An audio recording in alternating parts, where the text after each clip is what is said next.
En las últimas horas, el gabinete de Israel aprobó el pacto de paz, el acuerdo de paz en Gaza y el alto al fuego que ya entró en vigor desde las 3 de la mañana, hora del tiempo del centro de México.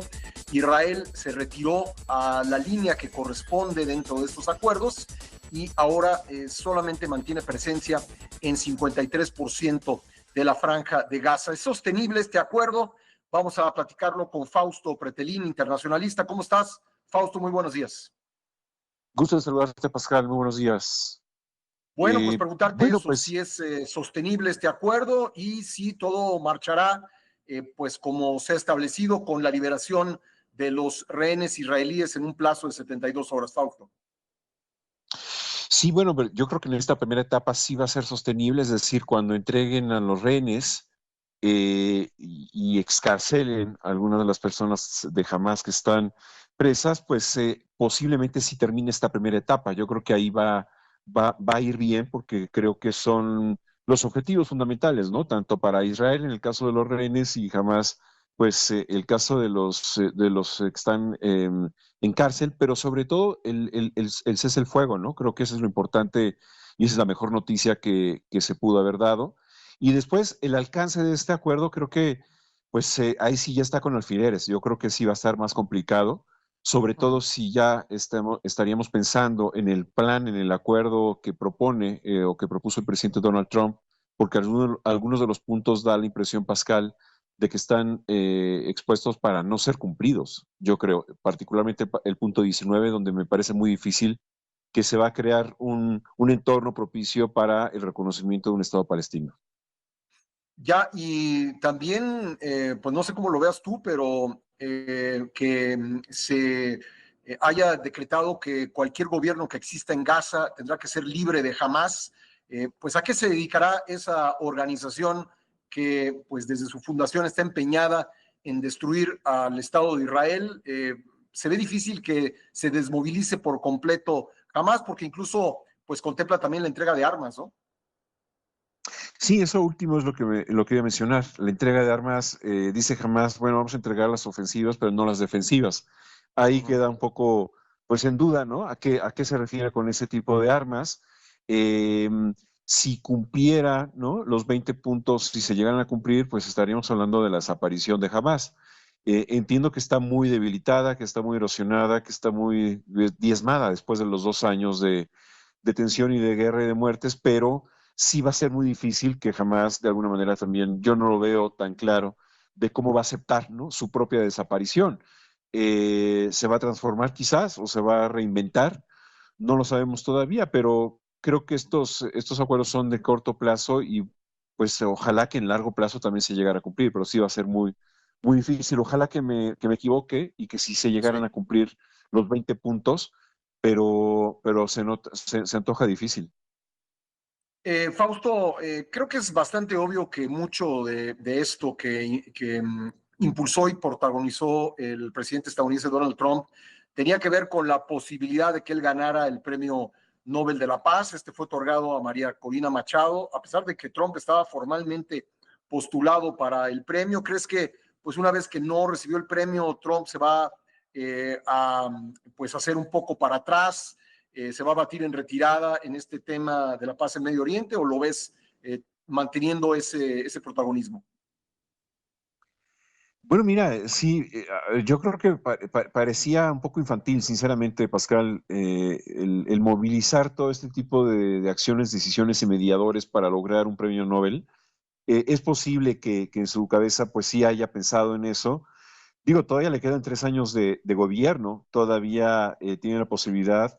Yo creo que un acuerdo de este nivel, de lograr la paz en esa región de Oriente Medio, pues sí implicaría quizás un premio, posiblemente sí, pero el hecho de que están en la primera fase del acuerdo todavía falta mucho e inclusive un año sería demasiado poco tiempo para pensar en una paz duradera en esa región. Si dentro de un año no hay una bala de por medio, pues lógicamente sí sería pensable que pudieran darle el premio Nobel a Donald Trump, pero era muy prematuro pensar en que se lo dieran el día de hoy prácticamente, a María Corina Machado, pues es una trayectoria de una mujer política ya de varios años, de bastantes años en Venezuela, y sobre todo que ha tenido una resistencia pues importante, no se ha doblado, siempre ha sido muy clara en sus objetivos ya en Venezuela de lograr pues el abatimiento de la dictadura de Nicolás Maduro,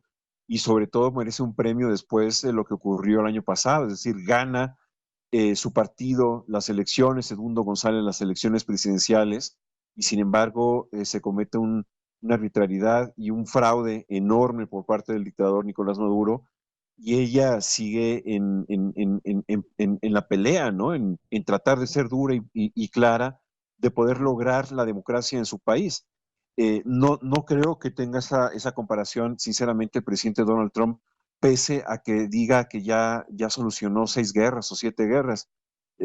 Digamos que bien que ayudó a mejorar las condiciones territoriales bélicas en alguna de las regiones, pero no podemos hablar de una guerra profunda en Sí. las que han mencionado, y sobre todo que ha sido muy prematuro lo que ocurre allá en Gaza en estos momentos todavía, Pascal.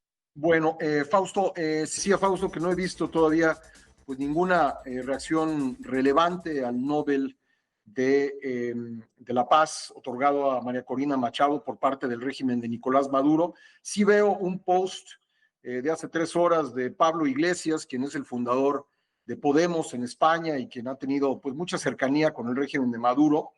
Y bueno, lo voy a leer rápidamente. La verdad es que para darle el Nobel de la Paz a Corina Machado, que lleva años intentando dar un golpe de Estado en su país, se lo podrían haber dado directamente a Trump o incluso a Adolfo Hitler a título póstumo el año que viene, que lo compartan Putin y Zelensky.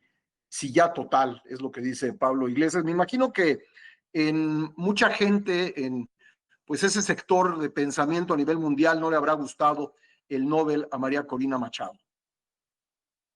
Así es, Pascal. Mira, es una vergüenza lo que escribió Pablo Iglesias, y pensar que fue vicepresidente del gobierno de España, pues es verdaderamente, no sé, es una lástima que un personaje tan, bueno, que pudo haber llegado, bueno, que llegó a un puesto muy importante en España, diga eso. Golpe de Estado, ¿a qué se refiere? Si María Corina Machado ha salido a las calles de Caracas, de toda Venezuela, precisamente para pedir democracia, para estar en contra, para derribar al régimen, pero de manera democrática, y utilizó las elecciones del año pasado precisamente para eso, para entrar a la puerta del Palacio de Miraflores a través de las urnas, a través de los votos. Se supo que arrasó, ¿no? Demostró Edmundo González y ella los votos originales, oficiales, ¿no? En donde ganó las elecciones, y sin embargo, pues la dictadura no reconoció esa victoria. Entonces, pues ese es el nivel de un personaje lamentable y pobre como Pablo Iglesias, que fue líder de un partido político que nació después de la crisis del 2009 en España, que de alguna manera estaba a punto de darle el sorpaso, inclusive yo recuerdo al PSOE en algunas de las elecciones, y sin embargo a partir de ahí empezó su caída, y sobre todo, bueno, pues es una caricatura ya lo que vemos de Pablo Iglesias con estas palabras, ¿no?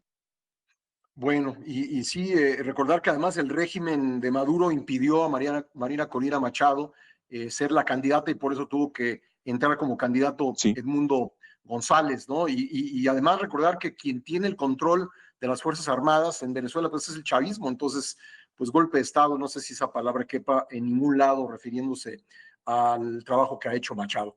Oye, pasemos a Perú, si te parece, Definitivamente. pues nuevamente cae un gobierno de Perú, ya perdí la cuenta de cuántos presidentes llevan y además de cuántos han renunciado, pero pues nuevamente inestabilidad política en la nación sudamericana.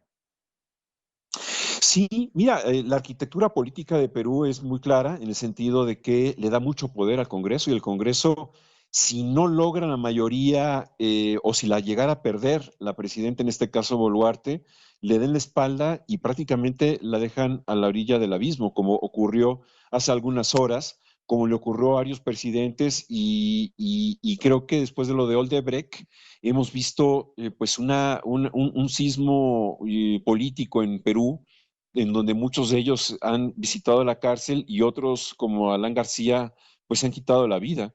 En ese sentido, creo que Dina Boluarte, la popularidad tan baja que llegó a tener hasta hace algunas horas, entre 4 o 6%, pues representaba a la presidenta y al líder de Estado menos popular en la región, ¿no?, de América Latina. Creo, Pascal, que la situación de los relojes Rolex dibujó a una presidenta que quizás no entendió qué significa la situación política en su país y en toda la región, pese a que Perú, pues, no necesariamente es el país menos desfavorecido en términos económicos, logró algunos avances importantes, logró, pues, obtener, ¿no?, quizás el apoyo de varias fuerzas políticas después de lo de Pedro Castillo, que fue también lamentable el personaje, con un bajísimo nivel de profesionalismo en este caso, y sobre todo un alto nivel de corrupción al que llegó a tener Pedro Castillo. Pues Dina Boluarte con dificultades pudo sacar adelante el país en el primer año, 2 años de su gobierno, y ya en la última etapa, en la segunda etapa de su gobierno. Hay que recordar, Pascal, que las elecciones estaban estimadas en hacerse el próximo mes de abril, en las elecciones tanto de la Asamblea como presidenciales, y en ese sentido, pues no logró llegar al final del río, precisamente porque el partido más mayoritario en escaños en el Congreso, como fue el de Fujimori, Keiko Fujimori, le retiró el apoyo, y a partir de ahí, pues fue ya su perdición, ¿no? Esto significa la posibilidad, ahora sí, de la llegada de Keiko Fujimori, la hija del también destituido presidente Fujimori, pueda llegar finalmente al poder. Pues es probable. Yo creo que el fujimorismo no se ha ido o no se fue del todo allá en Perú, pese a que ha sido ya 3 veces candidata.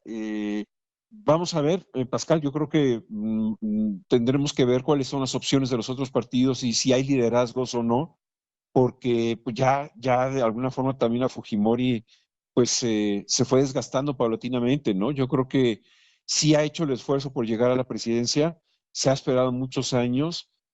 Su padre, pues bueno, dividió, polarizó al país, efectivamente, desde hace ya varios años, y ahora pues está a punto, quizás, adelantó, ¿no?, la caída de Dina Boluarte para poder ir posicionándose paulatinamente y llegar al mes de abril con más fuerza, o antes, evidentemente, cuando se van a hacer las elecciones, porque no sabemos todavía muy bien si va a respetar el presidente. No he escuchado su discurso, la ruta crítica que va a tener que seguir para pues una convocatoria de elecciones, ¿no?